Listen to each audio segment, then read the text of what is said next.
주진우 라이브 그냥 그렇다고요.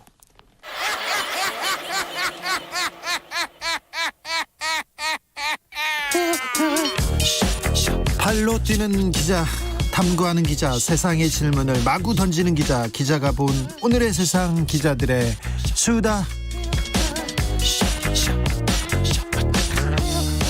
라이브 기자실을 찾은 오늘의 기자는 은지옥이요. 시사인 김은지입니다. 네, 첫 번째 뉴스로 가볼까요? 네, 마스크 없는 2021년 꿈꿔봐도 될 것 같습니다. 될까요, 진짜로? 네, 꿈 같은 소식이긴 한데요. 내년에는 진짜 될까요? 네, 그러길 바라야죠. 책임져야 돼. 화이자가 책임져야 될 것 같은데요. 화이자가 네, 코로나 백신 소식이 들립니다. 굉장히 기뻐하는 분들 많습니다. 특별히 여행업계나 항공업계는 막 죽을 직전인데요. 지금 백신 얘기가 나와서 지금 산소호흡기를 탁 꽂았습니다. 자, 네, 한국이야 일상을 유지하고 있는데 사실 유럽, 미국은 아예 일상이 없어져 버렸거든요. 미국은 심각했어요? 네, 그렇죠. 지금은 더 심각하다라고 합니다. 계실 때 몇 월까지 미국에 계셨죠? 제가 8월 말까지 있었는데요. 네. 그때보다 지금이 더 수치가 올라가서 최대치를 매일매일 깨고 있습니다. 12만 명 막 이러니까요. 네, 미국은. 한국 전체 수랑은 전혀 비교도 못하게 하루에 나오는 숫자인데요. 네.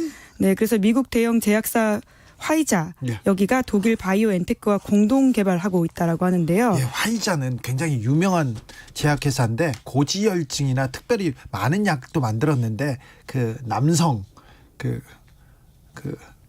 비아그라, 비아그라를 만든 그 회사입니다.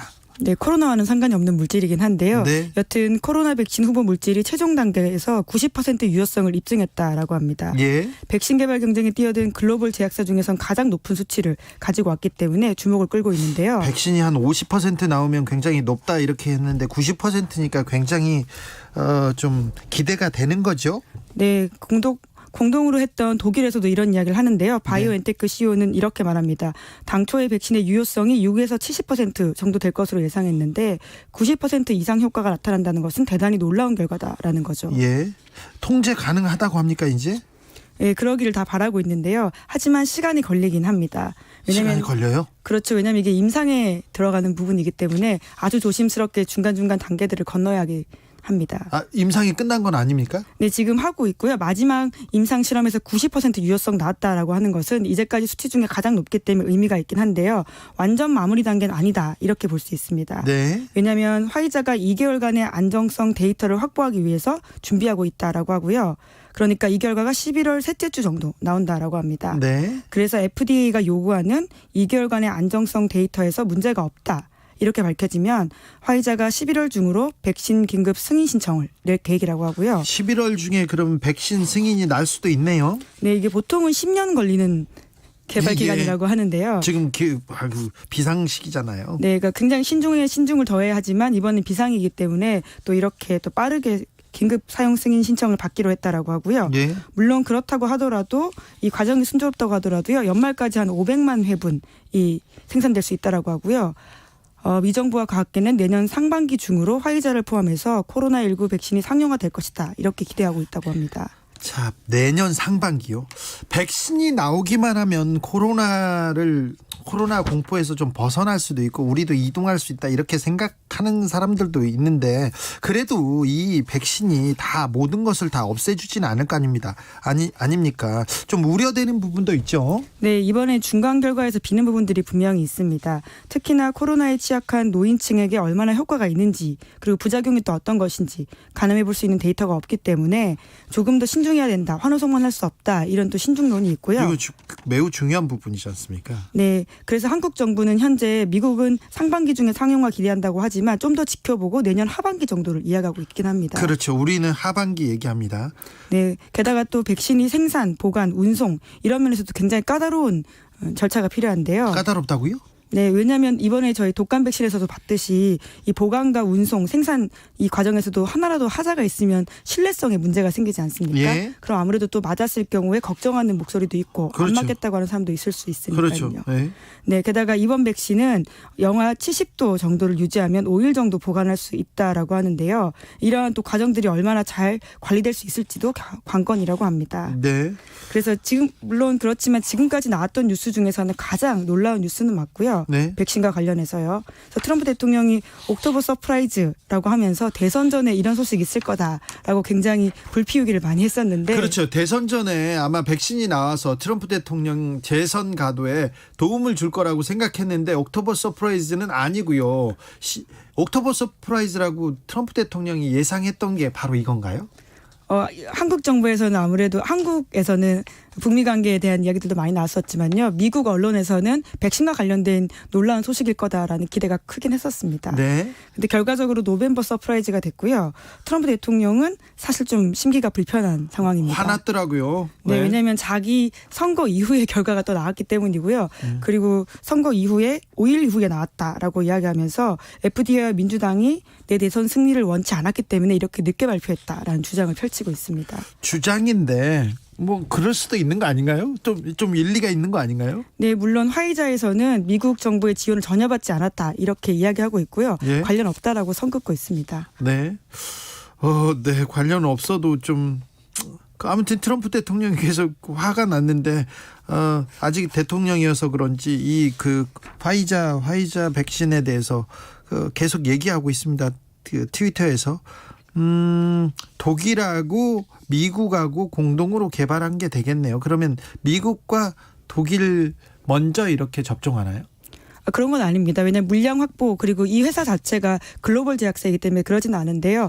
아무래도 절차상 또 들어가는 단위들이 있고 한국도 그런 컨소시엄이 들어가 있기 때문에 시간이 걸리는 건 비슷할 것으로 보이는데요. 그럼에도 불구하고 안정성에 대한 검토 때문에 조금 더 시간을 두고 보자라는 거죠. 우리는 조금 여유가 있기 때문에 내년 말쯤 백신을 접종하게 될 거라고 생각합니까? 하반기요. 자, 네. 아무튼 기대가 되는 코로나 전국에 빛이 되는 그런 뉴스였습니다. 이런 뉴스도 전하네요. 자, 다음 뉴스 만나볼까요? 네, 세계 최대 아동 성착취물 사이트 운영자 손정우에 대한 구속영장이 기각됐습니다. 네, 또 기각됐습니다. 왜 기각됐습니까? 네, 사실 앞서서는 송환 불허이기 때문에 기각이라고 보긴 어려운데요. 예. 물론 연속해서 법원이 발목을 잡았다라는 느낌을 줄 수밖에 없습니다. 예.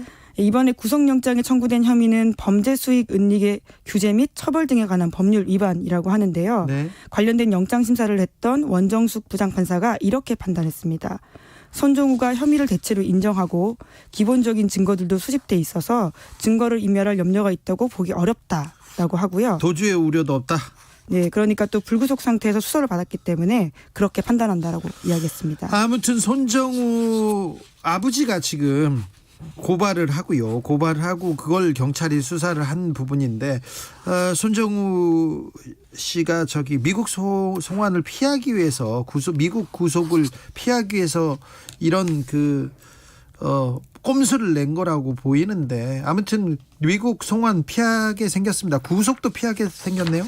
네, 이제 결과적으로 구속되지 않은 상태에서 수사를 받게 되는 건데요. 네. 진행자가 말씀하시는 것처럼 그런 비판들이 서초동에서 파다하게 나오고 있습니다. 네. 아버지가 고소한다라고는 사실 생각하기 힘든 일이잖아요. 그렇죠. 네, 그런데 아버지가 직접적으로 내 동의 없이 내 명의로 가상화폐 계좌를 개설하고 범죄 수익금을 거래로 은닉했다 이런 주장을 하면서 아들을 고소 고발한 건데요.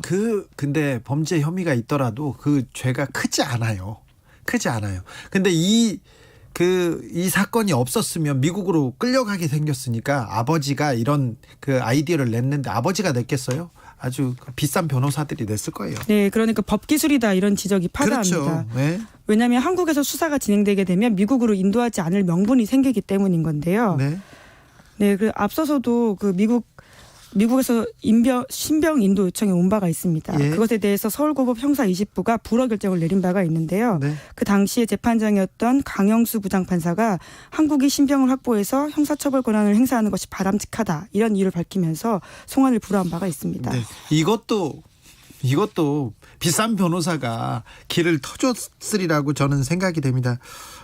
아무튼 손 씨가 미국으로 갔으면 아마 종신형 한 몇백 년형을 받았을 거예요. 그런데 지금 구속을 피하게 생겼습니다. 손정우 씨는 중간중간에 또 가짜 결혼도 있었어요. 네, 손정우 씨의 그런 논란이긴 한데요. 본인은 결혼을 했으니까 가짜 결혼 논란이라고 하겠습니다. 네, 본인은 그래서 결혼을 했다가 이혼을 당했다 이런 취지의 이야기이긴 한데요. 그렇죠. 2심 선고를 앞두고 그죠. 네, 2심 선고를 앞두고 불과 20여일 전에 이런 상황이 벌어졌었는데요. 네.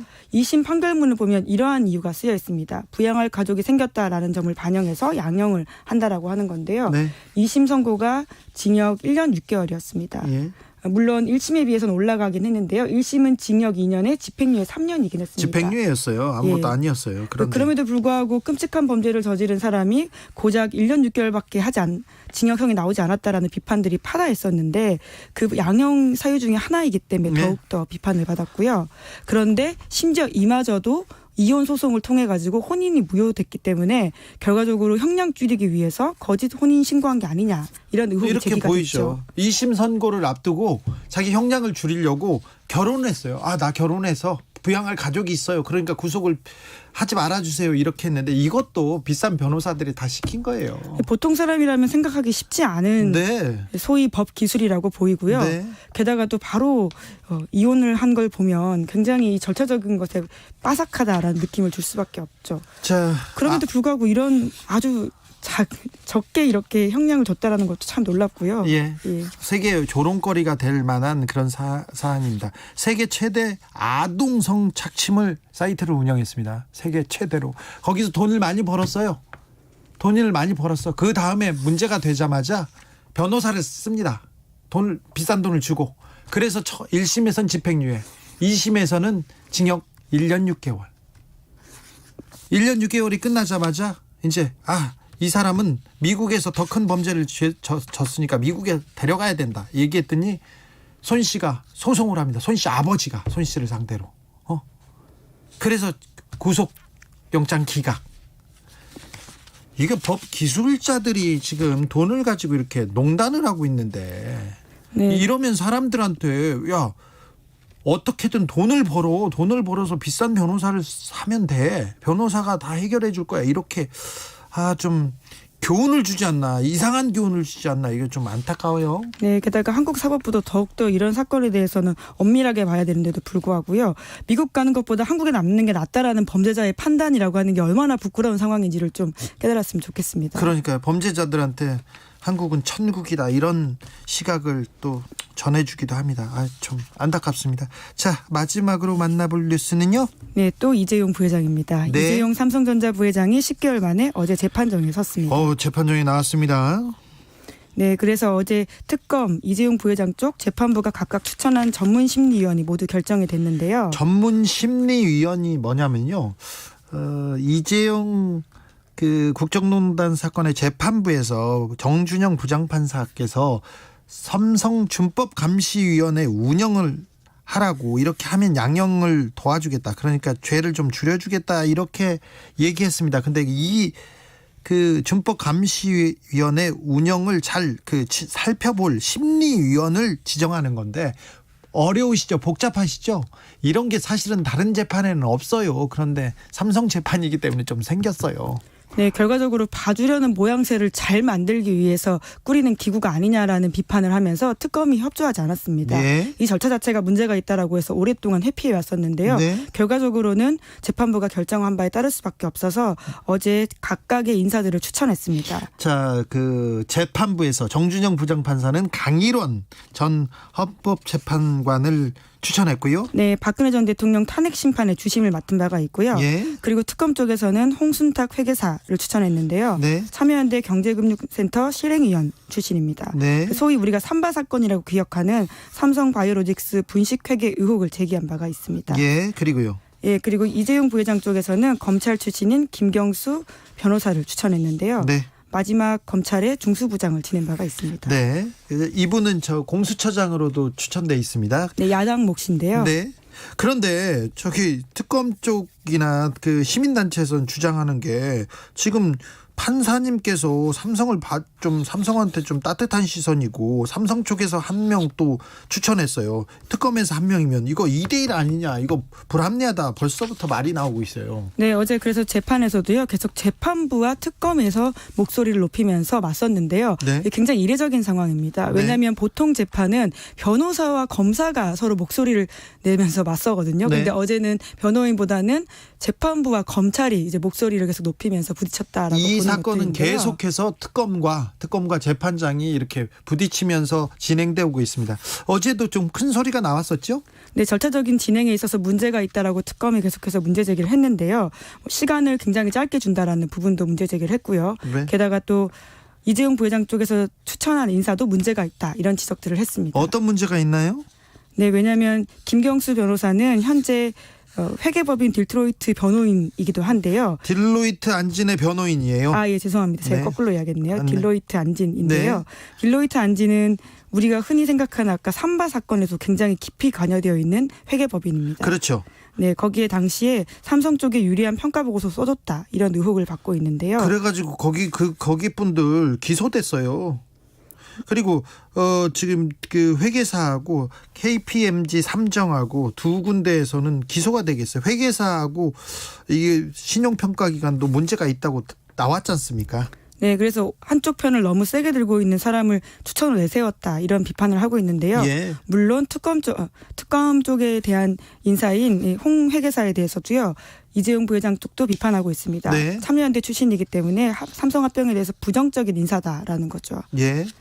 뭐 특검은 이쪽이고 그다음에 이재용 부회장 쪽은 자기 측 사람들을 세우는 게 뭐 어찌 보면 당연한 일인데 당연한 일이네요. 당연한 일로. 그러니까 절차를 아예 이렇게 만들었기 때문에 굉장히 생길 수밖에 없는 논란이긴 한데요. 네. 게다가 시간을 굉장히 적게 준다라는 비판도 있습니다. 어제 특검에서도 그런 이야기들을 했는데요. 3주 만의 시간으로는 평가한다는 게 쉽지 않다라면서 시간을 더 달라고 요구했는데 그런데요. 재판부가 받아들이지 않았습니다.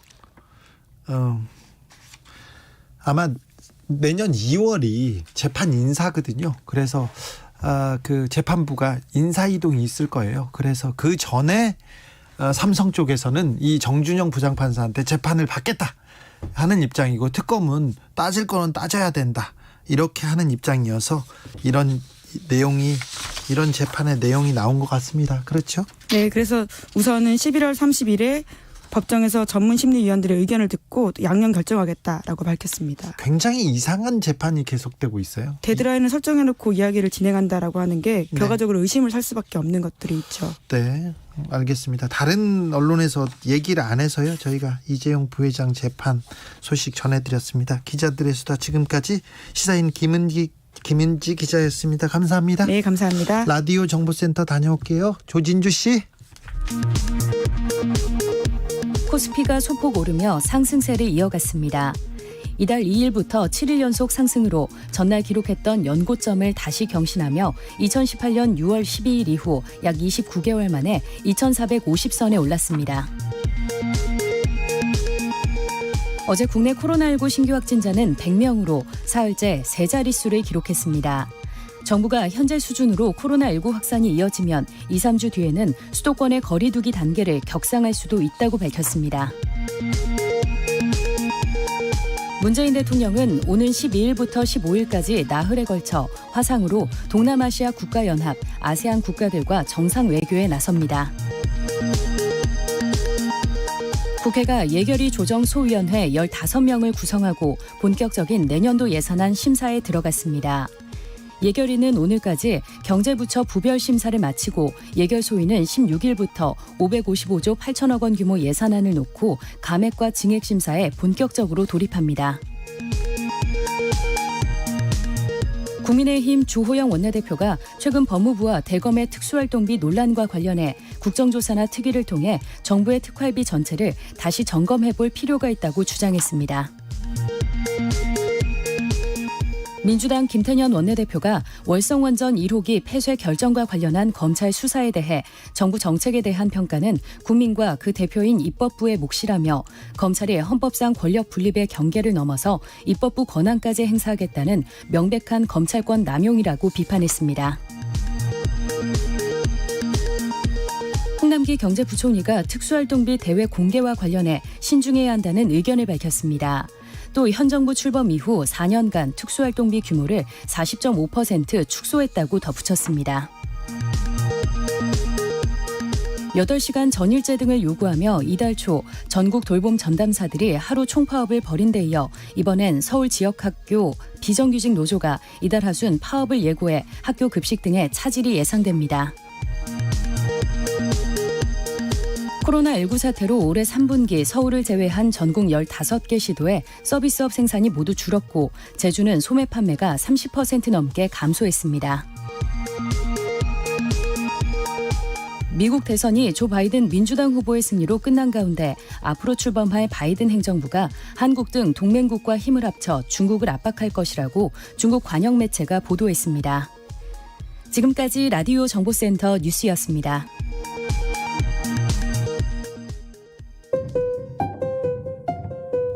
정치 피로, 사건 사고로 인한 피로, 고달픈 일상에서 오는 피로. 오늘 시사하셨습니까? 경험해보세요. 들은 날과 안 들은 날의 차이. 여러분의 피로를 날려줄 저녁 한 끼 시사. 추진우 라이브.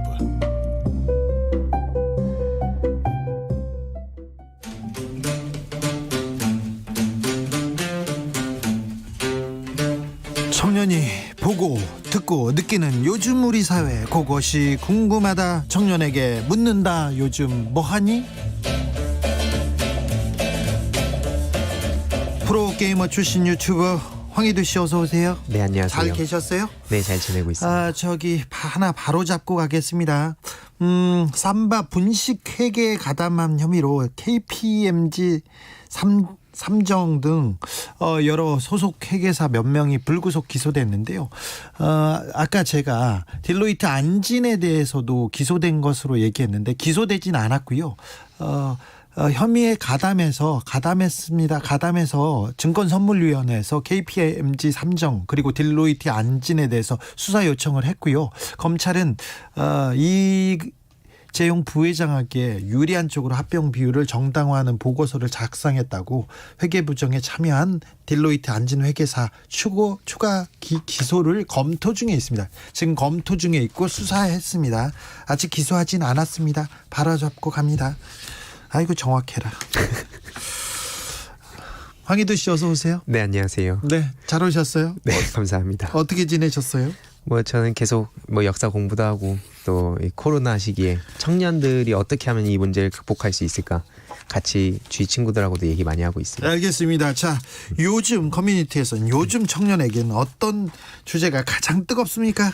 최근에 좀 뜨거웠던 게 미국 대선이 미국 대선에 대해서도 청년들이 또 관심이 있습니까? 예, 특히 그 일베에서는 예. 지금 그 대한민국 4.15 총선 그 부정선거 이슈랑 맞물려 가지고 민경욱 전 의원이 또 그런 주장을 하고 있는데 그래서 겸사겸사 또 이슈가 많이 되고 있는 것 같습니다. 부정선거 여기에 예. 관심 있다고요? 예. 네, 뭐라고 합니까?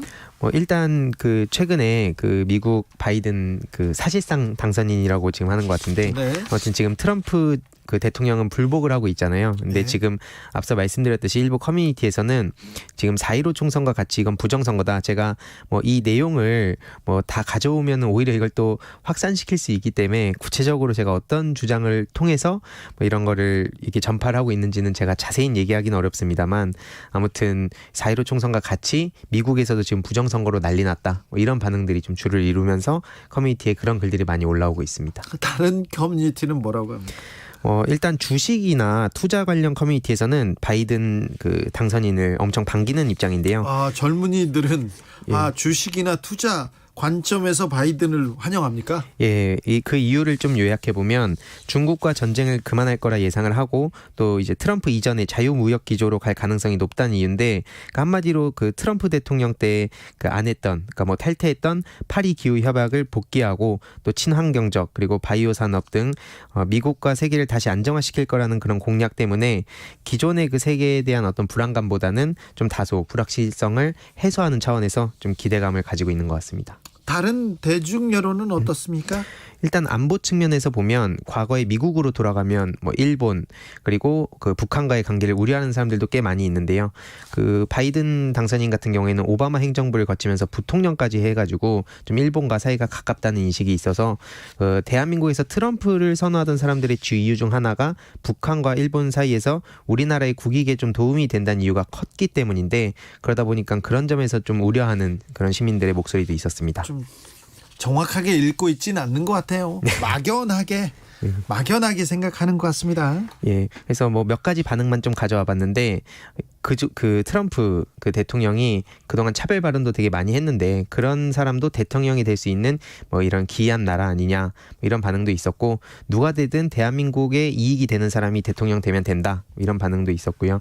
또 뭐 이외로도 뭐 그 바이든이 어떤 사람인지를 잘 모르겠지만 아무튼 중국에 대해서 계속 냉전 드라이브를 걸 건지 아니면 적대적 라이벌로 보되 견제할 건 견제하고 협력할 건 협력하고 실용적으로 나올 건지 뭐 이런 반응들이 좀 있었습니다. 미국 대선, 미국 대통령 후보를 이렇게 볼 때 주식과 투자의 관점에서 본다는 청년들의 생각이 참 엄청 좀 놀랍습니다. 다음 이야기로 넘어갈까요? 어떤 얘기인가요? 예, 그 콜포비아라는 단어 혹시 아십니까?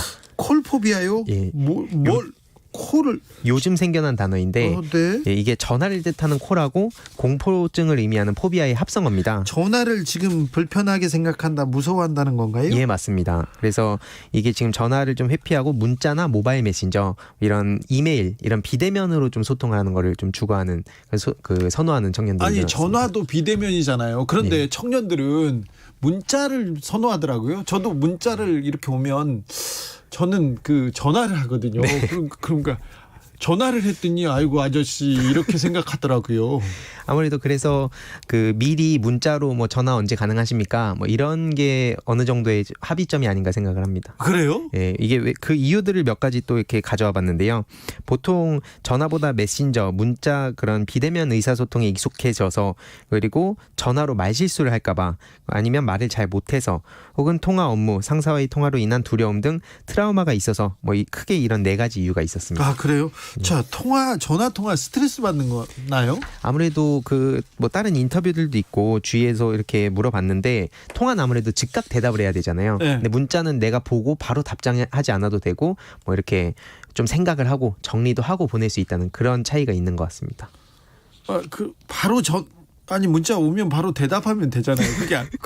그게 아닌가요? 요즘 아무래도 그거에 대한 부담감을 느끼는 사람들도 많고 물론 그 공감하는 댓글들이 되게 많았는데 뭐 광고 전화가 더 두렵다 아니면 메신저가 차라리 더 편한 게 맞다 뭐 점원이 말 걸어오는 그러니까 쇼핑할 때에도 이렇게 말 걸어오는 거에 대한 두려움을 느끼는 사람들도 많아지고 있습니다. 아, 그래요? 예, 그냥 혼자 그러니까 뭔가 자유롭게 이런 쇼핑을 하고 싶다.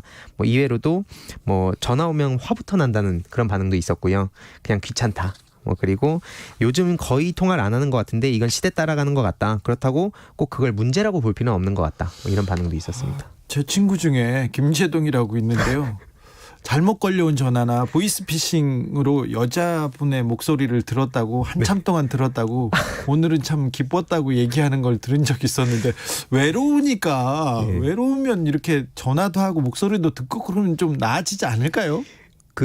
이게 아마 제가 봤을 때는 이 개인이 원하는 사람하고 전화하는 거는 좀 좋아할 수 있지만 좀 부담스러운 대상과 전화하는 걸 좀 이렇게 두려워하는 게 아닌가 생각합니다. 아, 그래요? 편하게 얘기하기보다는 특히 직장 상사나 이런 분들을 되게 두려워하는 것 같고 특히 지금 근데 이런 의견들도 있긴 했거든요. 일하다 보면 콜포비아가 어딨냐? 뭐 전화로 해야 더 빠르고 효과적으로 일 처리 가능한 거 아니냐?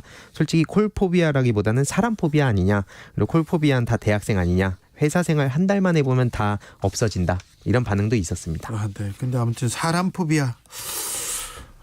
참. 시대가 이렇게 흘러가는 것 같습니다. 이제. 그렇죠. 네. 서서히 변해가는 게 느껴집니다. 황희도 씨도 문자가 편하죠? 저는 근데 전화를 저도 익숙한 편이라 갖고. 아, 그래요? 예. 아무튼 요즘 청년들은 문자가 편하군요.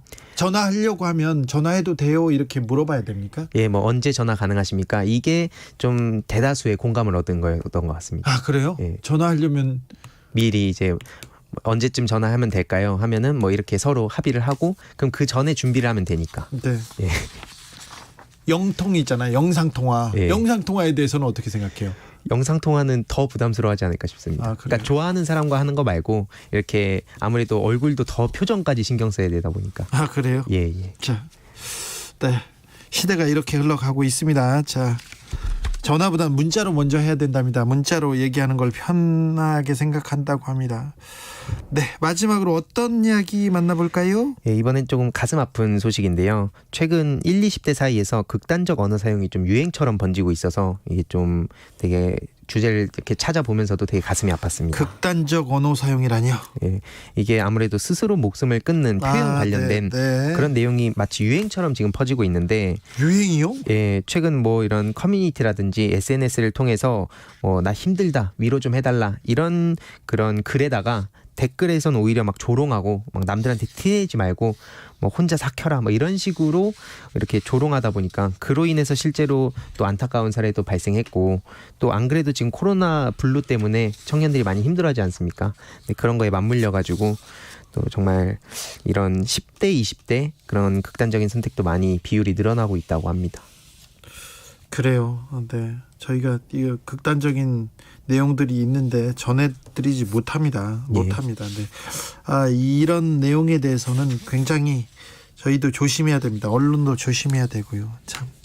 근데 10대들이 특별히 크게 이런 생각을, 극단적인 생각을 한다는 것이 걱정이에요. 예, 그런 걸 두고 뭐 정신이 너무 약해서 그렇다라든지 뭐 이렇게 아까처럼 말씀드린 대로 뭐 구체적으로 얘기 못하지만 조롱한다든지 뭐 이런 식으로 하는 거는 정말 바람직하지 못하다 생각을 하고, 예. 일단 공감과 위로가 필요한 시대가 아닌가 생각합니다. 청년들은 이런 문제에 대해서 저 기성세대가 어떻게 해주길 바래요? 어떤 말을 듣고 싶을까요? 뭐 되게 다양한 케이스가 있는 것 같은데, 예를 들어서 위로도 필요 없다, 그냥 혼자 냅둬달라, 뭐 이런 부류도 있는 것 같고, 아니면은 뭐 예를 들어서 그냥 위로를 할 때 뭐 나 때는 뭐 이랬다, 뭐 이렇게 버텼다, 이런 식으로 이렇게 진짜 좋은 마음에 그런 말씀하신 기성세대 분도 계신데, 요즘 청년들은 사실 그거를 그러니까. 예, 청년들한테 아이고 다 야 청년이 안 힘들 때가 어디 있어? 나 때는 더 힘들었어. 막 그러면서 나 때는 배가 고팠어. 밥이라도 주면 뭐 괜찮지, 이런 거 하면 안 된다는 거죠. 예, 맞습니다. 그러면 그냥 일단 먼저 공감하고, 힘들었던 경험이 있다면 그 경험에 대해서 먼저 같이 이렇게 네. 예, 공감하는 게 제일 중요한 것 같습니다. 아까 이금희 아나운서가 얘기하셨던 것 중에 우리 때보다 경쟁이 몇 배가 지금 몇 배가 늘어났다. 그러니까 지금 청년들 굉장히 어려운 처지에 있다는 게 공감이 되더라고요. 그러니까 자, 옛날에 비해서 밥 먹고 살만하잖아. 옛날에 비해서 편하잖아. 이런 얘기가 전혀 위로가, 위안이 안 된다는 거 기성세대들이 명심해야 됩니다. 네. 올드필드님이 상사와의 영상통화 생각만 해도 끔찍하네요. 네. 상사들은 영상통화하면 안 됩니다. 안 됩니다. 사랑하는 사이끼리, 가족끼리 이렇게 하는 거죠. 국회국산화님께서 콜포비아 이해됩니다. 그런 분들 많을 거예요. 최정무님도 문자만 하던 사람이 갑자기 전화하면 겁나요 이렇게 얘기하는데, 그렇군요. 전화하면 안 되는구나. 요즘 뭐하니 유튜버 황희두 씨와 함께했습니다. 감사합니다. 네, 감사합니다. 교통정보 듣고 올게요. 오수미 씨. 네, 이 시각 교통정보입니다. 이번 주 들어 교통량이 많은데요. 여기에 사고 구간 지나는 데는 더욱더 극심한 정체가 따르고 있습니다. 영동고속도로 인천 쪽으로 신갈 분기점 부근 3차로에서 승용차 관련한 사고가 났고요. 수습을 하면서 여파로 신갈 일대 지나기가 많이 답답합니다. 이전에는 양지터널 부근과 동수원을 지나 부곡, 둔대 분기점에서 반월터널, 월곶에서 영동선 끝까지 속도가 내려가 있습니다. 경부 고속도로 부산 가는 길로는 북대구 부근 4차로에서 화물차 사고가 있었고요. 여파로 2km 정체입니다. 같은 부산 쪽 회덕 분기점과 북대구 일대, 동대구 분기점 진출로 빠져나가기도 어렵고 더 올라가 구서 부근에서도 막히고 있습니다. 중앙고속도로 부산 쪽으로는 중령터널 부근 3차로에 대형 화물차가 고장으로 서 있습니다. 부근으로 잠시 속도가 떨어져 있고요. 계속해서 대동요금소를 지나 삼락까지는 7km 구간에서 막히고 있습니다. 지금까지 KBS 교통정보센터였습니다. 테이크아웃 시사 나왔습니다. 오늘도 하나 챙겨가세요. 주진우 라이브.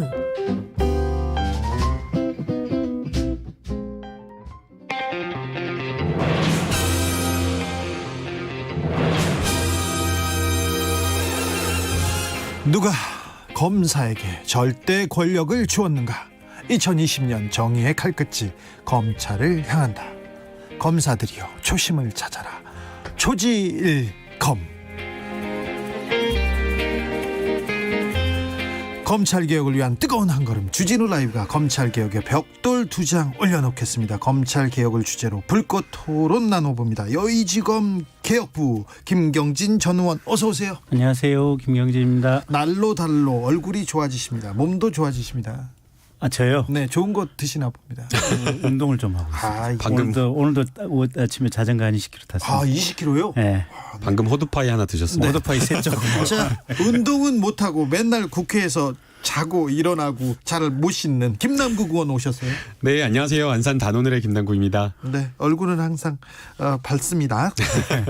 자, 초지일검으로 바로 가보겠습니다. 윤석열 검찰총장 지방으로 강연 이렇게 가시는데 뭐 검찰 내부에서 이런 일이 있는 것도 뭐 있나 보죠. 뭐 어떻게 보세요? 저 공개 강연 이 행보 김남국 의원님. 네, 이게 그 윤석열 총장이 이미 정치인이 돼버린 것이 아닌가라는 좀 생각이 듭니다. 네. 정치적인 어떤 행보를 하지 않았다라면, 그리고 국감에서 정치적인 어떤 메시지를 내지 않았다라고 한다면 그냥 정상적으로 받아들일 수 있을 만한 강연이나 이런 어떤 행보들도 이제는 많은 언론과 많은 국민들이 윤석열 총장이 정치적 행보를 하는 것 아닌가라고 바라보게 되는 겁니다. 사회면이 아니라 정치면에서 다루잖아요. 이제 그게 저는 문제라고 저는 생각이 들고요. 이게 다른 일반 공직자들도 정치적 중립이라고 하는 것이 매우 중요한데, 특히나 검찰의 수사와 소추 담당하는 그러한 것들을 생각을 했을 때 이 검찰총장이 이렇게 정치적으로 읽힌다라고 하는 것은 이제 검찰에서 하는 여러 가지 수사에 대해서 정치적 해석을 하게 되고, 거기에 따라서 정당 간의 유불리에 따라서 지지자 간에 여러 오해를 하기 때문에 이거는 좀 매우 좀 부적절한 것이 아닌가 좀 생각됩니다. 오해는 윤석열 총장이 아예 만들었다 이렇게 얘기하는데, 민주당의 이낙연 대표, 김태년 원내대표, 뭐 강병원 의원, 뭐 의원들이 나와서 계속 윤석열을 비판하면서 오히려 정치적으로 보이게 만들었지 않나 이런 생각도 한다는 의견이 있습니다. 김경진 의원님. 전 의원입니다. 네, 그래도 네, 자, 의원님. 사람은 보고 싶은 대로 본다고요. 네. 이제 본인들 보고 싶은 시각에 따라서 보는 것 같고요. 네. 옛날에 서산대사께서 그랬나, 사명대사께서 그랬나, 돼지 눈에는 돼지만 보이고 뭐 눈에는 뭐만 보인다는 생각이 갑자기 생각이 나고요.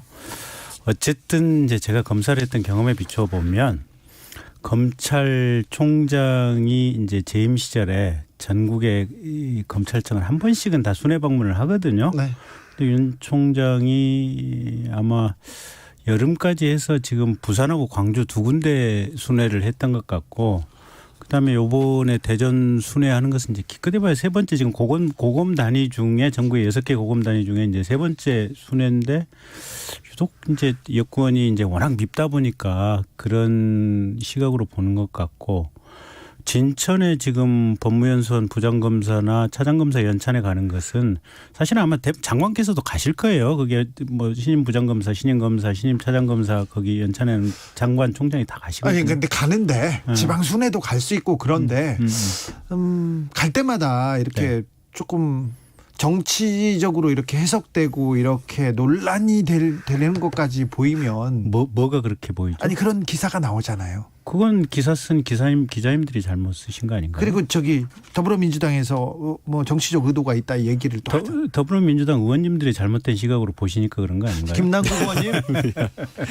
잘못된 시각입니까? 여러 가지 이제 시각이 있을 수 있는데요. 네. 이제 공직자로서는 좀 적절하진 않았던 것 같아요. 만약 제가 이제 공직자였다고 한다면 오해가 될 만한 말 자체를 아예 삼가했을 것 같아요.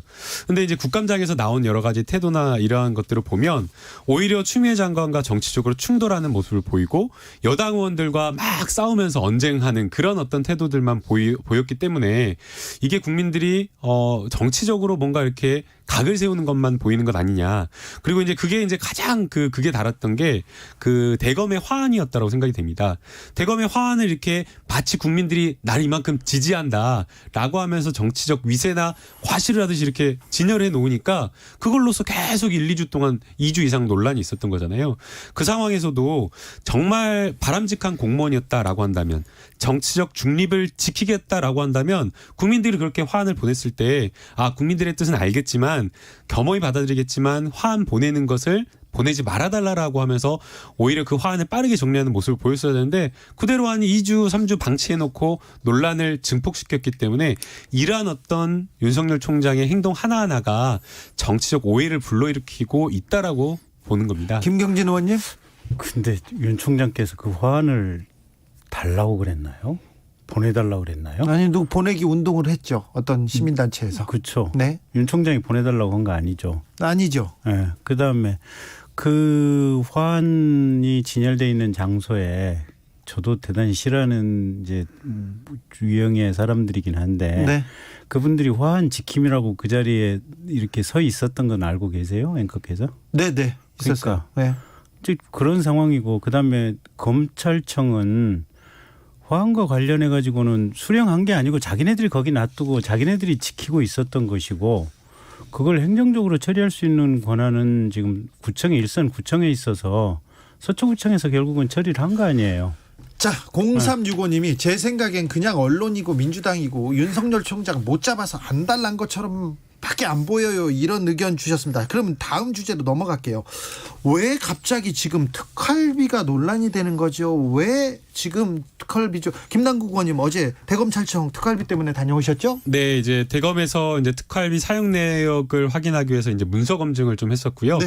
이제 특활비 논란이 있었던 것은 이제 지난주 목요일에 네. 이제 소병철 의원님께서 검찰 출신입니다. 예, 검찰 출신 소병철 의원님께서 특활비가 자의적 기준에 의해서 사용되고 있다. 그래서 이제 이러한 것들에 대한 문제 제기를 했고요. 그리고 이제 그러한 것들을 좀 확인하고 따져보자라고 하면서 이 특활비에 대한 문서 검증이 어제 실시가 되었습니다. 예. 김경진 의원님 특활비 논란 어떻게 보세요? 아니 뭐 논란 필요하죠. 뭐 이게 국회에서는 김경진 의원님 오늘 왜 이렇게 여유 있어요? 지난주에도 여유가 있더니 들어오는 작가님들이 차분하게 하라고. 아니 차분이 아니라 여유가 있는 것 같아요. 네. 이 논쟁에 대해서는 할 만하신가 봐요. 아니 그게 아니고요. 네. 저도 반성 많이 했어요. 방송 끝나고 나서. 아이 뭘 네, 또. 이제 반성을 많이 했고, 이제 그것저것 떠나서 네. 국회라고 하는 것이 일단 행정부처에서 일을 적정하게 하는가, 또 예산을 허투루 쓰는가 감시해야 되는 이제 그게 국회의 직분이니까 이건 여야를 가리지 않고 그걸 감시 활동을 하는 것은 지극히 잘하는 것이고, 네. 저는 오히려 여기저기 각 기관들 다 두루두루 아마 현장에 좀 임해서 좀 이렇게 감시 활동을 할 필요성이 있다라고 생각을 하고요. 네. 또 이게 이제 특활비가 필요한 대목들이 있어요. 근데 다만 이제 이게 외부로 공개돼서는 조금 안 될 대목들이 좀 필요하다 보니까 그런 부분은 감사원이나 아니면 국회 정도만 이렇게 열람할 수 있도록 하고 구체적인 내용은 다 좀 특활비 지출 항목 장부를 만들어 놨다가 국회의원은 대외 이제 본인만 보고 외부로 비공개하는 조건으로 보여준다든지 감사원 같은 경우는 뭐 공개할 일은 없으니까 네. 그런 아마 시스템이 필요하지 않나 싶고요. 다만 이제 이 논란 와중에서 조금 유감인 추미애 장관께서 이제 두 가지 발언을 하셨거든요. 첫째, 윤석열 총장이 대검찰청으로 배정된 특활비 중에 자기가 좋아하는 검사장에 대해서는 특활비 몽땅 네. 주고 자기 싫어하는 검사장에 대해서는 별로 안 준 것 같다. 그다음에 특활비를 쌈짓돈 쓰듯이 쓴 것 같다라고 네. 하는데 제가 이제 현장에 임해보지 않아서 저로서는 모르겠어요. 근데 다만 저는 오늘 하루 종일 여기저기 언론사에 나온 기사를 가지고 지금 추측을 해보고 네. 그 기사라고 하는 것이 기자들이 아마 현장에 갔던 여야 의원님 10분을 상대로 개별적으로 전화를 통해서 아마 그 기사 작성이 됐을 텐데 그 기사를 가지고 판단을 해보면 윤석열이 무슨 쌈짓돈처럼 쓴 흔적은 별로 없는 것 같고 전국의 여기저기 검찰청에 아마 여러 가지 검찰청의 청 규모라든지 청세라든지 이런 걸 감안해서 두루두루 분배가 돼서 내려갔던 것 같고 뭐 본인 측근이라고 하는 검찰청에 특별히 많이 간 흔적 같은 것은 제가 볼 땐 그게 보인다는 기사는 안 보였어요. 그래서 제가 직접 감사한 일은 아니기 때문에 직접 본 김남국 의원님만큼 알 수는 없지만 네. 추 장관님께서 이게 국회에서 그런 말씀을 하신 것은 조금 경솔했던 것이 아닌가 그런 생각은 드네요. 예, 어제 보고 온 내역이 자료 자체가 사실 부실해서 자의적 기준에 의한 것인지 여부를 확인할 수가 없었습니다. 그러니까 정기로 이렇게 일선 지검으로 내려보내는 것과 수시로 이렇게 내려보는 것들이 있는데 그러한 것들이 정기분과 수시분이 나눠지고 어떤 기준에 의해서 언제 이렇게 나갔는지 그런 것들이 확인이 돼야 되는데 뭉뚱그려 갖고 이제 총액만 있다 보니까 실제로 저희가 검증하고자 하는 목적 자체를 달성하지 못했고요. 이제 그럼에도 불구하고 다만 이제 문제가 되는 것들은 아까 이제 김경률께서 정말 말씀 잘하셨다고 생각이 드는데요. 여야 간에 이건 상관없이 국민의 혈세고 세금이잖아요. 네, 특수활동비에 대해서 좀 들여다보기도 해야 됩니다. 그러면 이게 내년부터는 검찰이 직접 수사 범위가 확 줄어가지고 보통 5만 건 했던 것을 한 8천 건 정도 줄어들 거다라고 이야기를 하고 있거든요. 그러면 수사도 확실하게 수사 총량도 줄어들고 그다음에 여러 가지 기밀이 필요가 되는 수사가 많이 없어지는데 과연 특활비가 이렇게 100억 원 가까이 사용되어야 되는가 그 부분이 문제고요. 더 나아가서 특활비라고 하더라도 마음대로 쓰는 게 아니라 저는 검증할 수 있게 되어야 된다고 봅니다. 예. 이 특활비 이 운용 지침에도 정기적으로 감찰하고 수시로 감찰해서 제대로 쓰이고 있는지를 검증하라고 되어 있는데 어제 제가 현장에서 감찰부장님께 이거 잘 감찰하고 확인하고 하냐니까 영수증 아무것도 이게 뭐 없으니까 검증할 자료가 없으니까 김경진 의원님 말씀대로 안 된다라는 거예요, 검증이. 그래서 이 문제는 확실하게 내부적으로 좀 바꿔 나가야 되지 않나. 제가 팁을 하나 드리면 이제 대부분이 일선지검으로 내려간 거잖아요, 보면. 그러니까 어제는 지금 대검을 가신 거 아니에요. 그러니까 가령 대전지검, 광주지검, 뭐 서울중앙지검 가가지고 이제 일선 검사장들이 지금 총장한테 받아가지고 거기서 또 내려 보내는 거 아니에요, 보면 밑에 네. 담당 검사나. 그래서 일선 지검에 가서 이거 총장한테 받은 거 어디로 갔냐. 그 내역을 좀 보자. 이렇게 하면 좀 더 정확하지 않았을까 그것도 싶어요. 요청을 했는데 하나도 안 오더라고요. 그러니 확인할 바가 없었습니다. 법무부 특활비는 어떻게 됐습니까? 이제 법무부 특활비도 이제 저희가 확인을 했었는데요. 이제 법무부에서는 전체 이제 법무부에 배정되는 특활비 중 10% 정도를 쓰고 있었고요. 1월 3일 이제 추미애 장관이 임명된 이후로는 법무부 장관이 쓰는 특활비는 아예 없어졌더라고요. 네. 예, 그래서 총액으로 봤을 때는 10%인데, 근데 이제 이 부분도 뭐 법무부에서도 여러 가지 이제 사업들 때문에 특활비가 필요하다고는 하지만 과연 그게 이제 어떻게 쓰이는지 제대로 알 수가 없다. 또 특히나 직접 수사를 대검도 직접 수사를 하지 않고 법무부도 직접 수사를 하지 않는데 대검과 검찰총장과 법무부 장관에게 기존에 특활비가 배정되어 있었다라고 하는 것은 조금 적절하진 않았던 것 같습니다. 근데 그게 저는 해봤던 사람으로서 이제 법무부도 일단 출입국 관리소 직원들 같은 경우는 현장에서 이 비자 조건 어겨서 이제 이 직장 이탈한 외국인들이 많이 있을 수 있거든요. 예. 보면 잠복 공부하고 잡으러 다니려면 사실은 공식적인 비용 가지고 처리 안 되는 부분들이 좀 있어요, 보면. 그래서 출입국 관리소나 교도소 직원들 같은 경우는 사실은 일정 정도 필요한 부분들이 있고 검찰이 이제 직접 수사가 주는 건 사실이죠. 상당히 줄었는데 어쨌든 그래도 검찰 수사의 핵심은 지금 특수수사라든지 주요 사건 수사란 말이에요. 그러면 그 핵심과 관련해서는 제가 볼 때는 큰 틀에서 변함은 없을 거예요. 그래서 특활비를 줄이는 것은 일단 국회의 권능이고 이 자리에 계신 김남국 의원께서 이제 뭐 법사위에서 알아서 하실 문제기는 한데 제가 볼 때는 그런 점 두루두루 감안하시는 게 좋을 거예요. 네. 특수활동비 뭐 윤석열 쌈짓돈이다. 뭐지 법무부에서는 안 썼냐 이렇게 논란이 계속되고 있는데 그래도 뭐 특수활동비 이렇게 검증하고 국회가 나서니까 내년부터는 특수활동비를 더 잘 쓰지 않을까, 투명하게 관리하지 않을까 그런 생각해 봅니다. 2661님이 특수활동비는 없애고 정당하게 경비 처리해야 됩니다. 그래도 될 것 같아요. 아예 없애고 투명하게 관리할 수도 있을 것 같습니다. 자, 다음 주제로 넘어가겠습니다. 공수처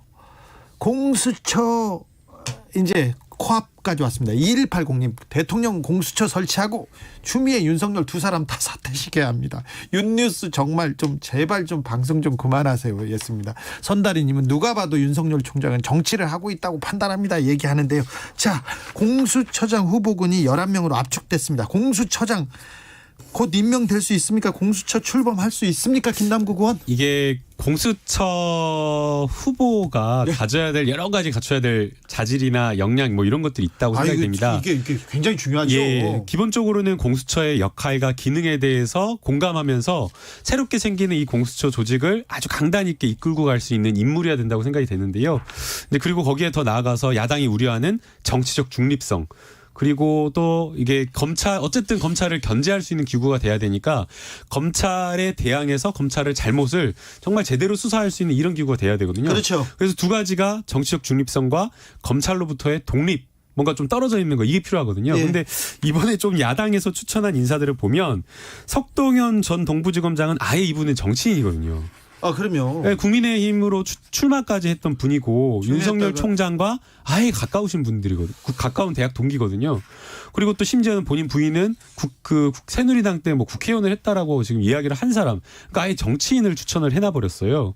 이게 그래서 야당이 지금까지 이야기를 한 정치적 중립과 좀 거리가 먼 사람이다. 그 다음에 지금 경력들을 보면요, 전부 다 검찰 고위 중심입니다. 특수부, 대검중수부, 그랬죠. 반부패부 이런 사람들을 추천해놨기 때문에 사실상 이게 정말 제대로 공수처장 후보로서의 맞는 사람을 추천한 것인가 그런 점이 좀 걱정이 됩니다. 김경진 의원님. 우리 석동현 청장님 제가 옛날에 천안지청 부장으로 있을 때 우리 청장으로 한번 모셨었는데 네. 어떻습니까? 사람 대단히 좋으세요. 사람은 굉장히 좋은데 말은 근데 어쨌든 네. 이제 그 구조나 논리를 가지고 치면 방금 김남국 의원께서 하신 얘기는 맞아요. 그러니까 이분이 이 국민의힘으로 출마를 했었으니까 네. 이제 그건 대단히 바람직하지 못한 것 같고요. 예. 저는 가급적이면 이제 변호사 출신에서 뽑는 것보다 예. 현역에서 그대로 곧바로 오시는 게 좀 좋을 것 같아요. 아 이번 공수처장은요? 네, 왜냐하면 변호사를 하다 보면 이제 김 변호사께서도 있다 보지만 이게 변호사업을 길게 하면 길게 할수록 관계가 생기잖아요. 이 클라이언트들이 네. 속된 말로 이 교도소에 있는 김봉현 같은 사람들도 변호사에게 이게 사건 수임을 시키거든요. 보면 할 수 있죠. 네, 그러니까 그런 관계들이 누적이 되다 보면 본래 이게 대쪽 같은 성품도 변호사업을 하다 보면 이게 누그러지는 좀 측면들이 좀 있어요. 그래서 예. 변호사 출신에서는 안 뽑았으면 좋겠고 현직에서 왔으면 좋겠다. 아니 김경진 의원님도 지금 변호사잖아요. 그래요. 그래도 그래서 본인은 공수처장 안 하겠다 이 얘기. 아니 나도 출마했던 사람이에요. 아, 예. 뭐 생각 자체를 할 수가 없는 거고. 아 그래요? 그건 당연한 얘기고. 김남국 의원 얘기하신 게 당연한 얘기예요. 네. 그러면 정당의 당적을 단 한 번이라도 가졌던 사람은 절대로 공수처장 자, 하면 안 돼요. 그러면 지금 11명 후보 중에 그래도 이 사람은 괜찮다. 한 2명만 꼽아주십시오.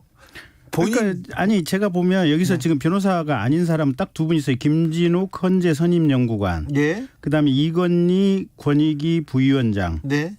이 두 분밖에 없어요 지금. 나머지는 다 지금 변호사들이에요.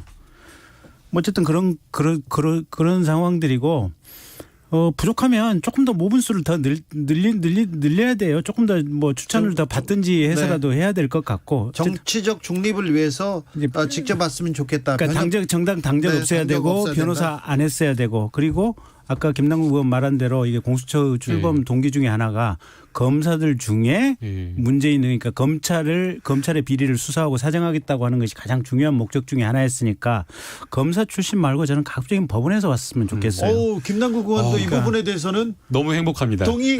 아니, 딱 맞는 지금 이야기. 네. 자 그러면 이 11분 중에서는 어떤 분이 조금 그래도 그래서 이제 저도 이제 어떤 분인지를 잘 몰라서 일일이 지금 구글링 해가지고 찾아보고 있는 상황이고요. 네. 근데 이제 이분들이 했던 경력과 이력 이런 거 말고 실제 그분들을 경험한 예컨대 지금 김경진 의원님께서 석동현 지검장을 직접 내가 모셔봤다. 네. 다 주변에서 세평이라는 것들이 있거든요. 네. 그런 분들의 의견을 직접 들어서 어떤 성품이고 실제 일처리를 어떻게 하는지 요런 작업들을 아마 처장 추천위원회에서 하지 않을까 생각이 듭니다.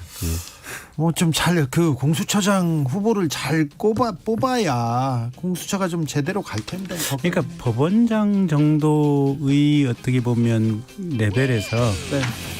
조금 대단히 객관적이고 공정한 부분을 최대로 좀 뭔가 좀 받아가지고 그런 부분을 좀 위촉할 수 있으면 대단히 좋지 않을까 싶네요. 김경진 전 의원의 공수처장 추천법이었습니다. 초지일검 여기서 마무리하겠습니다. 김경진 의원 그리고 김남국 의원 감사합니다. 네, 감사합니다.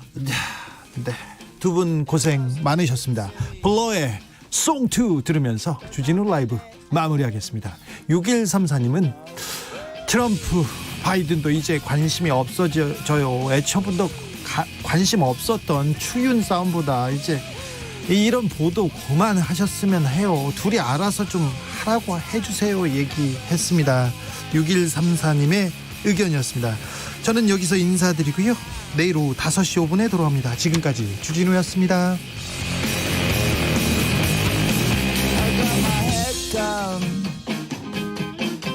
When I was young